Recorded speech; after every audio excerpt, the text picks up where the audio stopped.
We're 4 episodes deep. It's okay. Yeah. 7. Well, I mean...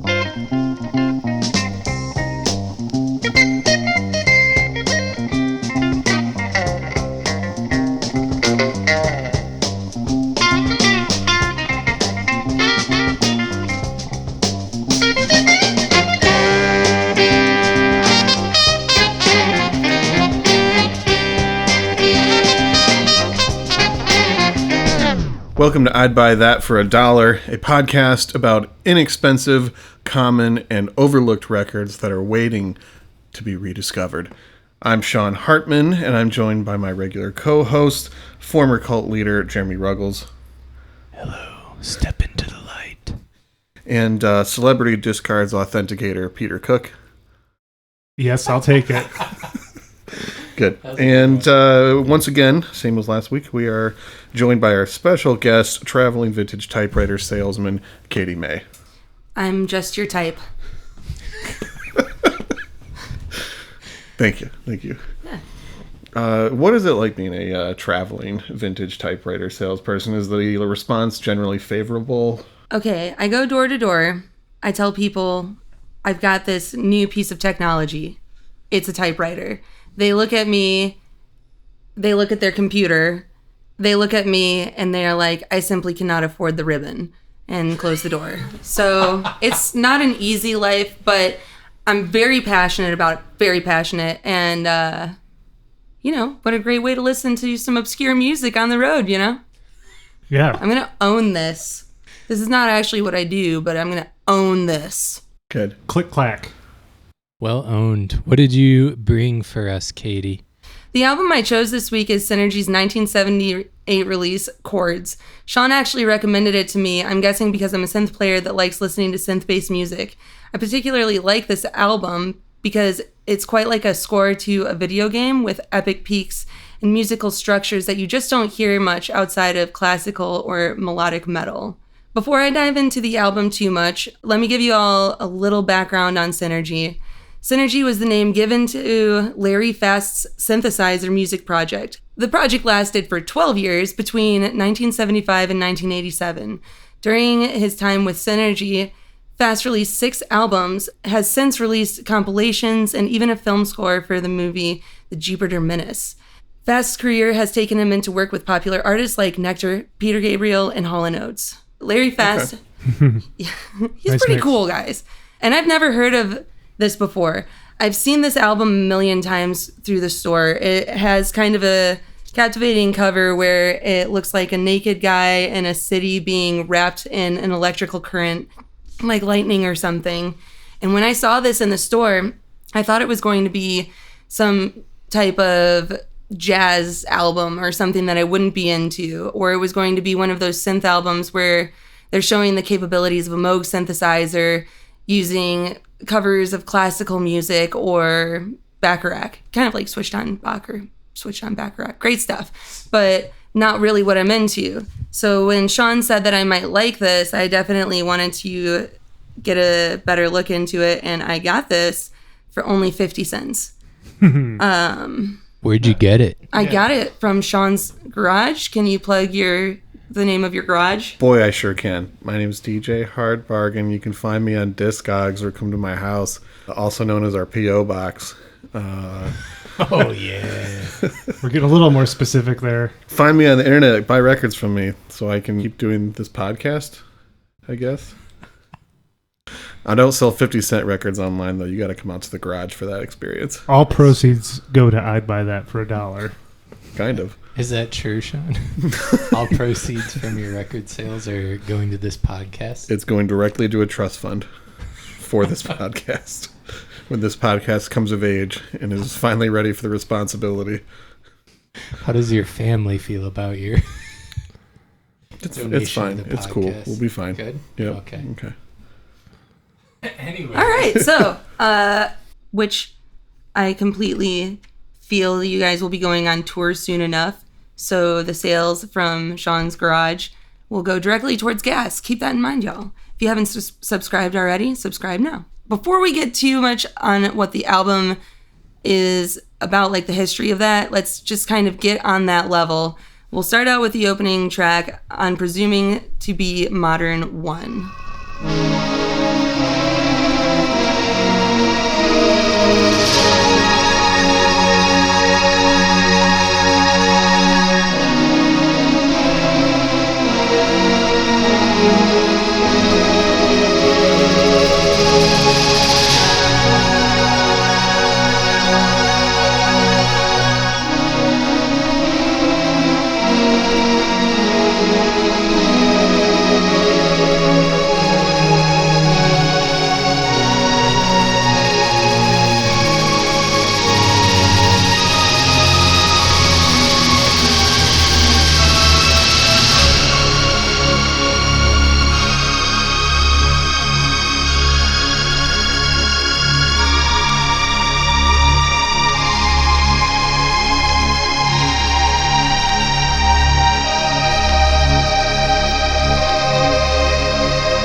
I feel like the word cinematic gets overused in describing music, which I mean, like, I've definitely done that as well.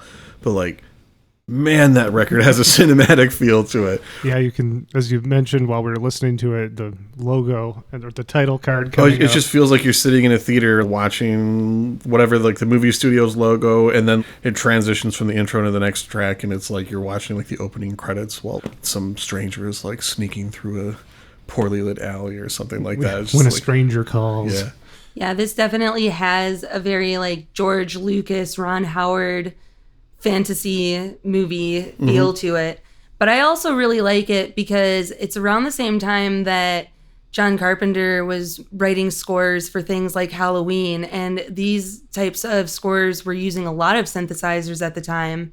And this is all original music, part of this 12-year project that I am talking about. And it's really interesting because at the time there was this classical clash with music and rock music too. You saw it with bands like Electric Light Orchestra, where they were pushing strings and classical homages in this music and stuff.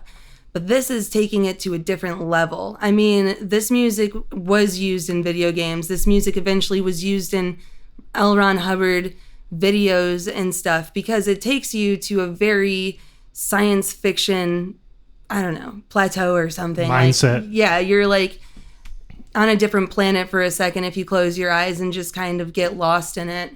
I listened to this and it's just blowing my mind. I had no expectation that this is what I'd be hearing. I also was not on drugs, but like felt like I could immediately visually see textures and shapes in front of me. And I thought maybe I was being tricked into like, you guys were trying to induce flashbacks or something and mess with me somehow, but this was the record she picked and it wasn't a trick. So I'm glad it wasn't a trick and it's cool. What is that called when you see colors? Is it like synesthesia? Yeah. Yeah. This seems like the type of record that would induce that. Yeah, you could just easily visualize your own laser light show to this album. I was doing dishes while, I think I'll often be doing dishes while I'm listening to these, previewing them for the program. And I had heard this record before, and I'll talk a little bit about that later, but I hadn't listened to it closely in a long time. And I started to have flashbacks to being a young person playing RPG video games back in the late 80s, early 90s, like Shadowgate, early Final Fantasy, stuff like that. There's those musical scores seemed largely informed by this kind of music. Definitely. I mean, it was something that people were recognizing when the first Synergy album came out. It made waves, and in that first year, Larry Fast was being asked to do a world tour with Nectar, and he was being asked to perform parts with bigger bands, and I'm trying to find the name of it now. There was another project that he was working on as he was starting this called, I think it was the Intergalactic Touring Band, and it was just kind of this super group. When Fast realized, or first released his first album, Electronic Realizations for Rock Orchestra in 1975, and his next release just 1 year later, Sequencer, all instrumentation was made with synthesizers.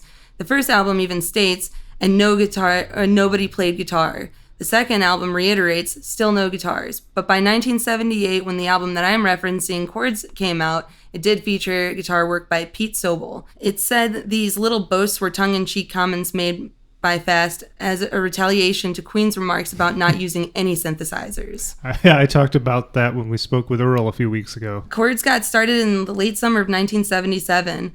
Fast was running late on his deadline for another album through Passport, but had become incredibly busy working on Peter Gabriel's first solo record, a spring and summer tour with Nectar, and a new supergroup project they put together by Passport called Intergalactic Touring Band. One of the pieces of the new album's construction fell into place in 1977 during the Audio Engineering Society convention at the Waldorf Astoria in New York. Russell O. Ham delivered a technical paper on his development of a digital pitch extraction device for guitars, allowing them to control analog synthesizers. So this is why Pete Sobel ended up being on the album, and it was something that was really incredible how much insight Fast had into this new type of music that he was making. He was on top of the technological advances in his own industry, and he's even been awarded for such things after the fact. But this album is super interesting. Actually, you know what? Let's listen to another track. Let's try the first track on side 2, A Small Collection of Chords.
What a rocker, right? Absolutely. Katie, I got a question for you. What was this guy's background before the Synergy project? Because I know that a lot of the early synth pioneers actually came from more of like a broadcasting and engineering background and weren't so much musicians, just people that were just really interested in the technology and wanting to create something from it. Was he coming from that school, or was he a musician before this who also just loved new technology, or what was going on? He mentions on his website that he was part of some other groups, but he doesn't really say which groups when he's talking specifically about his albums. He kind of alludes to it. But in a 1999 interview with Barry Cleveland, he expressed his fascination with music and technology started at a really young age. His grandfather on his mother's side was a mechanical engineer, and the young Fast loved playing with robots. He would often play with switches and circuits, and he even built his own home radio when he was very young. And I meant to learn a lot more about Fast and his upbringing, but let's just treat it like it's some biblical character and pick up the story when he's like an adult. Fair. When I listen to this music, it's like you're saying where you feel like you're playing an RPG game, an old video game or something. When we were just playing that last track, it's definitely like you're in the marketplace about to get a quest to get rabbit pelts or something like that. And the whole album has that feel to it. And all of his work really does when he's doing the Synergy project. Things that make this album especially interesting are his commitments to the album. It is cinematic. The first and second track bleed onto each other. A lot of the tracks do. And it's cool because he wanted to use all of these new technologies that were coming out, all of these Moog synthesizers and modulators, and he made a commitment to himself that he was going to do the first layer of tracking at home before he took it to the studio so that he didn't have to re-record a bunch of things. And there were all kinds of advances in being able to record things from home and take them to the studio and have it be a universal thing. So it was pretty cool. He was living at a house in New Jersey, in Chatham Township, New Jersey, with members of Nectar. And that's where he really attributes the Synergy studio starting, is in this one bedroom that they made into a makeshift recording studio so that he could start working on these tracks for this album. It's funny, Nectar were living with him. I could be mistaken, but I think they're a German band. Yeah. They are? Okay. Yeah. I did find this album at Corner Record Shop. I may have been the project that Sean talked about in the very first episode of the show, where we were going through the bins trying to figure out what we had that weren't the hyped records, all the extra stock. And I remember, this was probably priced at $4 or $5. So, I wasn't on the tip of you getting the mad 50-cent deal. But it was such a good deal. You guys should check this Discogs page out or just go there. And so I was really excited because I heard this and just thought, this is this incredible synth album. This goes deep. Video games or drugs can come from, from this experience listening to this. And I was just blown away that it was, it's such a inexpensive cost for a record like this. And I was ready to get it home and put it on the turntable and managed to destroy it in the process of taking it home. I left it in the car on a hot sunny day and came out to find a warped copy of Synergy's Chords, and it was not salvageable in my estimation. So I've never replaced that copy. So as soon as I saw this, I went, yes, thanks for the reminder. Thank you, Katie. Got to get that back. We almost had a similar moment today. I work for a pizza place and I deliver pizzas, and I needed assistance bringing so many pizzas out for this order today. And the person initially put the pizzas on the record, and I was like, please don't do that. And then they apologized to me a whole lot. I don't even know if they know that much about records, but they definitely will be warped by pizza. So just know that. So it seems like this album is inclined towards destructions. Yeah. So be careful if you pick up a copy of this. This album may be haunted. It could be. No, it definitely is. Look at the cover. I think you briefly touched on it, but it's definitely haunted. Yeah, I mean, so once again, it is a naked man in a cityscape. There's an electrical current kind of wrapping around his body, and he is see-through. So you could say he's a ghost. You could say this is an explanation for ghosts. In this album, just listen to it. And if you play it backwards, there's probably something that also explains ghosts. Just more ghosts. This particular issue has a gatefold. I didn't do proper research on the many pressings of this album, but when you open up the gatefold, there is, I'm assuming, Larry Fast with some really cool sunglasses on, flannel shirt. The electrical current's going around his head like whoosh, whoosh, whoosh, and he is also in a city. So there you go. If you see this album, definitely pick it up, because this album, unlike maybe some other albums, will only bring up weird conversation, things that make you feel really nerdy at heart, things that make you feel like warm and comfortable with your friends, that you can admit to liking this. But there is also this aspect where if there were some chanty lyrics or something over top, then it might be that exact song from Mandy, if you've seen that movie and you're familiar with that part. If you haven't, you should. It's a good movie. But There's also this kind of folky, uncomfortable music that's played, and this kind of reminds me of it, where it's like almost medieval, the way that he's using these synthesizers to replicate flute sounds and these old instruments that you don't hear in orchestra pits or whatever anymore. Yeah, it's just my opinion on it. I'm glad you brought Nicolas Cage into this. Okay, so it's easy to actually bring Nicolas Cage into everything, but you have to practice restraint. And I just want to apologize to any listeners right now that I made uncomfortable by referencing Nicolas Cage. The only disclaimer we've had for any of the content on this show is just the mention of Nicolas Cage's existence. Whoa, Alluding. whoa, guys. I have never misfiled anything. Get ready for the comments to blow up. All right. Is there another jam you'd like to play? Another rocker? You know, I would say that you just choose any track off this album and it will be a rocker. But for now, let's go to Terra Incognita.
See, I told you, rocker.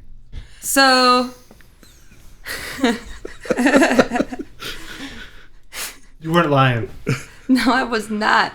Fast is an incredible musician. During and after Synergy, he was actively involved in other projects. Here's some other projects that he was involved in. He worked sporadically with Nectar. He was known for his work with Peter Gabriel. He contributed to the 1977 concept album Intergalactic Touring Band on Passport Records. Played the Prophet synthesizer on Kate Bush's 1980 Never Forever. Awesome. Produced Canadian progressive rock group FM 1980's City of Fear. Contributed music to Carl Sagan in his 1980 television show Cosmos. Yeah. Hell yeah. Provided additional synthesizers on Foreigner's 1981 album 4. Nope. And Foreigner's 1984 album Agent Provocateur. Yeah. Nope, not in. Not down. Played synthesizers on 1983 Bonnie Tyler's single Total Eclipse of the Heart. All in. Which we all listened to the last time that there was an eclipse when we were out on the beach looking at the sun directly. Collaborated on the 1980s pop music project EMCN We don't know what it is either, do we? Yeah, I don't know. I'm sure it's produced great. and performed synthesizer on Annie Haslam's 1989 release, Annie Haslam, along with David Bryan, composed, arranged, and performed the score to the 1992 film Netherworld. Helped create the music for Tokyo Disney Sea at the new Walt Disney theme park. Toured and recorded with bassist Tony Levin, as well as Levin's Water of Eden band, and then toured with Tony Levin's band in 2006. So pretty much the takeaway is that Larry Fast is a fucking G. Synergy is awesome, and I don't know why it took me so long to get turned onto the project, though this album isn't a rock and roll album that I will be listening to as I ride my element into the sunset. It is incredibly innovative with technology of its era and is ahead of its time with its sound. The sound of Synergy became what we think of with synthesized 8-bit music for video games, but we hear it all the time now in modern electronic music. I was listening to this and I thought to myself, how crazy is it that you will hear this sampled in modern electronic music and stuff sometimes and you just don't know it? Like you're at a festival, like you're sweating and you hear like these weird pan flutes and you're like, where's that from? It's from this. It's crazy.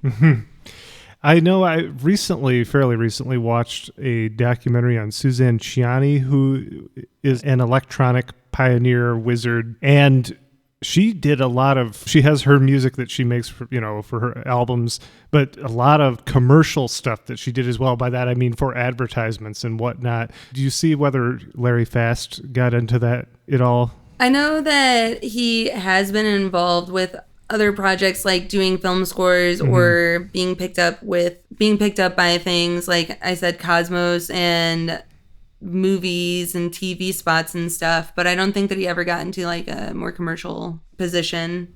Yeah, it seemed like with her story that was just kind of out of necessity of being an artist that sold a minimal amount of stuff of her own material. So I was just kind of wondering if that was the common case with. I mean, I feel like as Wendy Carlos probably primarily did film scores, I think.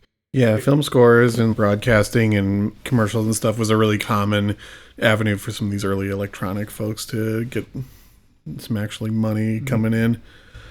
Yeah, I don't really know because when Synergy came out, it really got picked up by these underground artists through Passport and stuff, or not underground, but these other artists through Passport. They wanted to work with Larry Fast. And he was a smart guy who was able to use this technology to boost his career. I don't think he ever was wanting after Synergy came out. He never did anything that he didn't want to. Well, I saw that his albums were charting, like they were on the Billboard Top 200. Yeah, I feel like it was somewhere in the mid hundreds or something that his first big hit from the album. It's cool, guys. I have it all written down. And when he put out Electronic Realizations for Rock Orchestra in 1975, that's when he got picked up, and that's where I think his first hit was, and that was just the title track off of the album. It's on Wikipedia if y'all want to look it up. Yeah, look up more about Larry Fast. Actually, he does have a website that he wrote everything himself. So if you want a biography on Larry Fast, which is a very interesting thing, but I have to warn you, he's one of those math guys, so it's kind of like boring a little bit. Like, it's very, very interesting, and he's a super cool guy, and you listen to the music, and you're like, what a cool guy, I wish I could talk to him, but maybe it's like a lot of text if you're not a big reader. Too long, don't read. Yeah. And it's a website that was established a little while ago, so... Please tell me it's a GeoCities. Got a vintage to it's it. like synergy-emusic.com. That's the website. Check it out. It's kind of like a Flash-based website, but I don't think it's ironic. Going back to like the kind of record collecting angle with this group, this is one of those bands that you see all the time, and it's really easy to think like, oh, this must not be good because I don't see any other synth records. Or you might even know that it's a synth record. That's another thing with this. This is filed in so many different places in record stores, because I think if you look most of these records up on Discogs, it'll be like rock, electronic, experimental, classical, like it has all these things and no one knows where to put it if you've never actually listened to it. So yeah, I've seen this in rock sections, I've seen it in jazz sections. Sometimes stores will actually have a like synthesizer or electronic music section. It might get put in like the EDM section or something. Like if you just don't know where to find it. And it's weird because it's very similar to a lot of other stuff that everyone's looking for now. You know, it's got that Tangerine Dream element. You can't buy horror film soundtracks for cheap anymore, like at all. Any soundtrack that's like synth heavy in general is getting more and more hyped and more expensive. But these Synergy records are still cheap and everywhere. And I don't know why. Like, it doesn't really make a lot of sense. But now that you know they're good, you can find those on the cheap. Yeah, and Katie mentioned John Carpenter. I think this came out the same year as Halloween, 1978. Yeah, so it really, the production feels and vibe are similar, but he's off on his own trip. Yeah, I mean, I guess at times it's like, this music is a little goofier than some of that stuff. For sure. You know, the stuff that sells the best is stuff that's like really dark and moody all the way through. And this has those elements at times, but it also has some like really fun tracks. So, I don't know, maybe that's part of the reason why it hasn't aged quite as well value-wise, but I don't know. We all like this record and hope that you do as well. Katie, you're smart at finding records. Will you help our dumb listeners figure out how to find records like a smart person like you? Well, you should never be afraid to ask for assistance if you don't know what to look for. If you're trying to find something new, and that's the promise that you made to yourself when you walked into the store, then you can go and ask somebody, hey, this is what I'm into. Do you have anything in right now? And a lot of places will have a referenceable inventory that they can look up and find things in a genre that you like. Otherwise, definitely listen to an album before you buy it if you're unsure about it, because you don't necessarily want to spend $5 on something and find out that it's something that you don't like. A lot of places like Sean's garage, he has a turntable there that you can listen to the albums before you buy them and make sure that it's something that you like.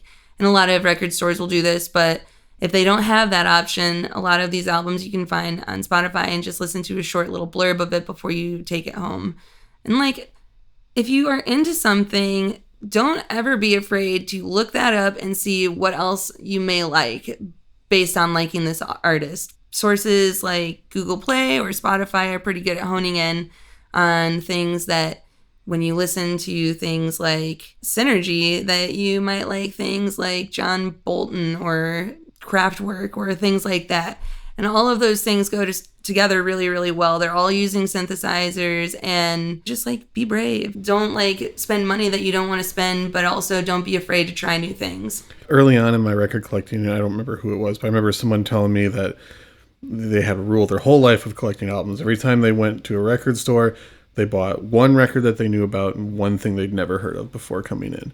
And I mean, you can go about that like just going in blind and like, all right, buy this and see what I think, or, you know, listen to a bunch of stuff you haven't heard and buy one thing you know and one thing you don't.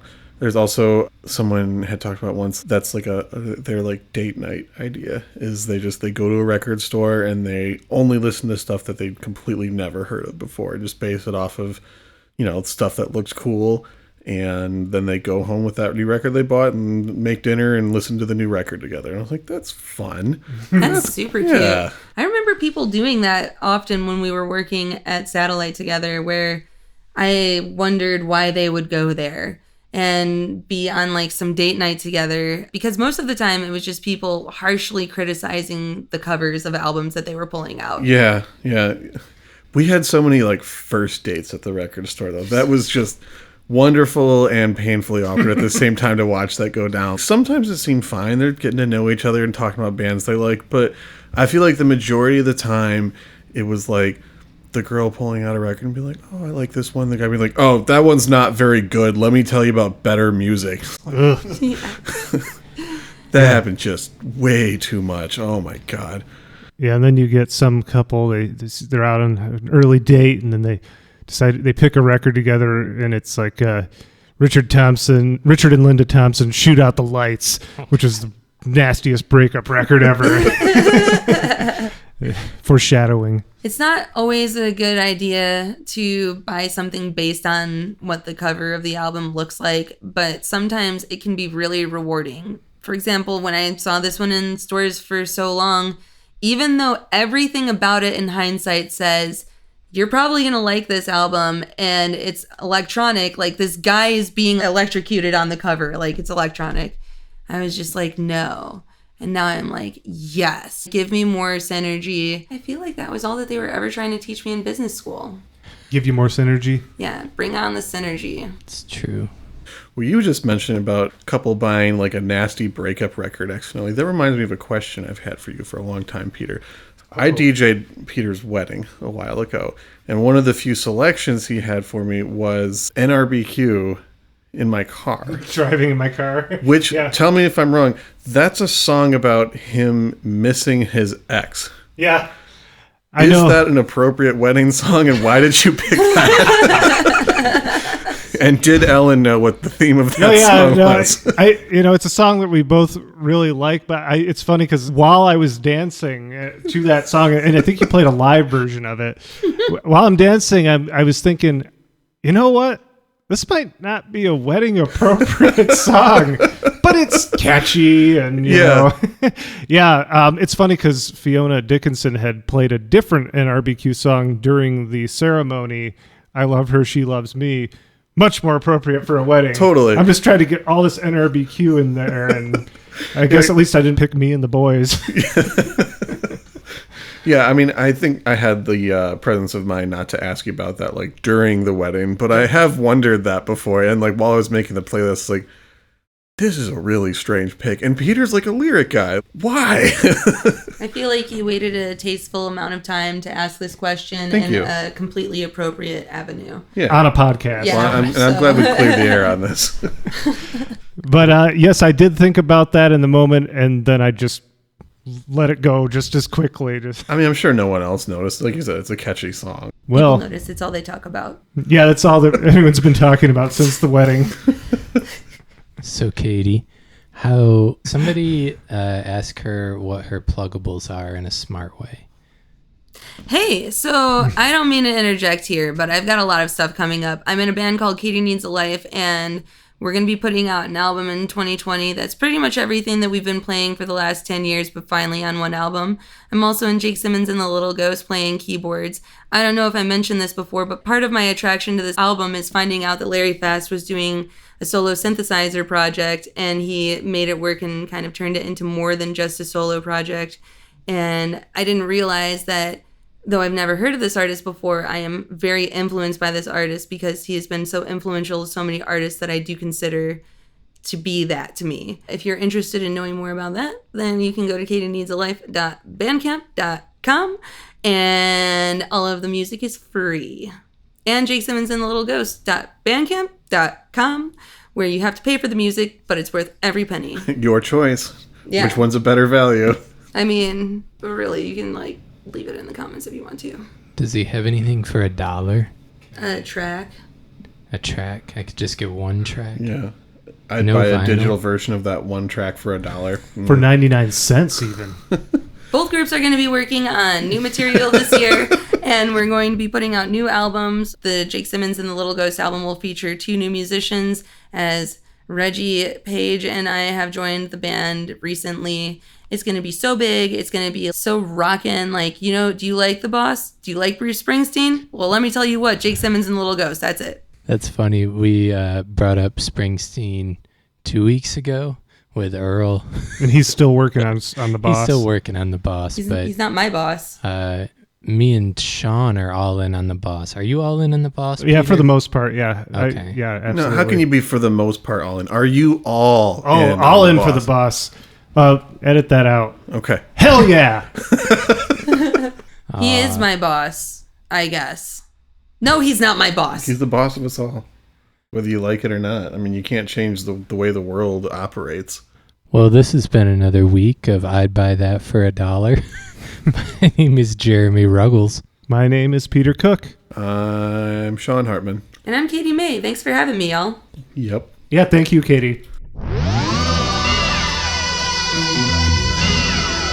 Thank you so much for listening to another fine episode of I'd Buy That for $1. If you like that and you want to talk to us about how much you liked it, or if you want to correct any of our fraudulent information that we just put on there, you can email us at idbuythatpodcast@gmail.com.